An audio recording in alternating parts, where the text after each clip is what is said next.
Bulletin का बाकायदा आगाज करेंगे और आगाज में आपको बताएं कि फ़लस्तीन में फौरी तौर पर जंग रोकी जाए। अक़वाम मुत्तहिदा की सलामती काउंसिल में करारदाद मंजूर हो गई। अमरीका वोटिंग के अमल में शामिल नहीं हुआ।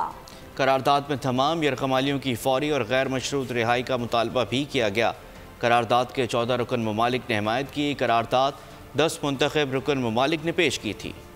गजा में हजारों फलस्तीनियों का खून रंग ले आया। गजा में अमन की फाख्ता की गूंज सुनाई देने लगी। 6 माह की मुसलसल जंग के बाद अमन की राह हमवार। अक़वाम मुत्तहिदा की सलामती काउंसिल में फौरी जंग बंदी के लिए करारदाद मंजूर की गई। करारदाद की 14 रुकन ममालिक ने हिमायत की। सलामती काउंसिल के 10 मुंतखब अरकान की जानिब से करारदाद पेश की गई थी, जिसमें अलजायर, जापान और जनूबी कोरिया शामिल रहे।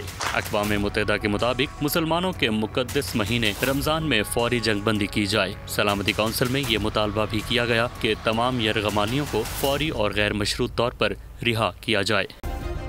सब्सक्राइब करें और बेल दबाएं ताकि कोई खबर रह न जाए।